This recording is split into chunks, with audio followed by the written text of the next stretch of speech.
शोर की इस दुनिया में जहाँ शब्द अपनी गहराई खो देते हैं, वहीं से कुछ पंक्तियाँ भीतर से उठती हैं। मैं हूँ ऑथर सुशील और आप सुन रहे हैं डेप्थ लाइंस, जहाँ आवाज़ नहीं अर्थ बोलते हैं। कभी गौर किया है कि पहाड़ अपनी ऊंचाई पर कभी शोर नहीं करते और नदियाँ अपने बहाव में किसी भी आग्रह का भार नहीं उठाती। हम अक्सर शब्दों के पीछे भागते हैं, पर सच तो उस मौन की तहों में धीमे धीमे सांस ले रहा होता है, जिसे हम ही अक्सर खालीपन समझ लेते हैं। आज की रचना उन अदृश्य रास्तों के नाम जो शब्दों से नहीं, सिर्फ एक गहरी दृष्टि से खुलते हैं। सुनिए निःशब्द दिशा। पहाड़ की चोटी पर सुबह की पहली हवा ने एक अदृश्य लकीर खींची, जैसे प्रकृति भी अपनी सीमाएं तय करती हो पर किसी को बताती नहीं।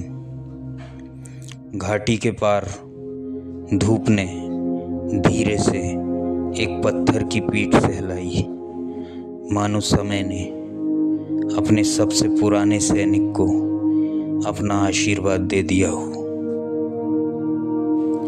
मैं उस पगडंडी पर खड़ा था जहां मन की थकान और शरीर की दृढ़ता एक दूसरे से अनजान चलते हैं, पर कदम दोनों का हिसाब जानते हैं।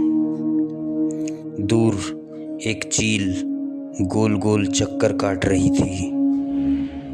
ऊंचाई उसका लक्ष्य नहीं, उसकी आदत थी।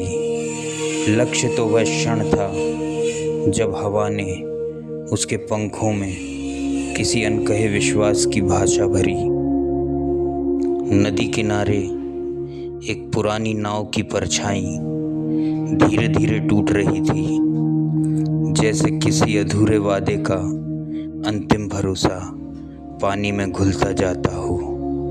और मैं अपनी हथेली में एक सूखी रेखा लिए समझ रहा था कि मौन पहली नज़र में खाली लगता है, पर उसकी तहों में वो सब चीज़ें बसती हैं जिन्हें कोई शब्द अपने भीतर संभाल नहीं पाते। यही एहसास हुआ कि रेखा खींचना मन को बांधना नहीं, उसे दिशा देना है। और दिशा हमेशा बाहरी दृश्य नहीं होती, कभी वह अपने भीतर की सबसे शांत जगह से उभरती है। तभी लगा शब्दों का असली काम कविता बनना नहीं, किसी आत्मा तक एक अदृश्य रास्ता खोल देना है। यह वही रास्ता है जहां हम बोलते नहीं, बस सुनते हैं कि मौन हमसे क्या कहना चाहता है।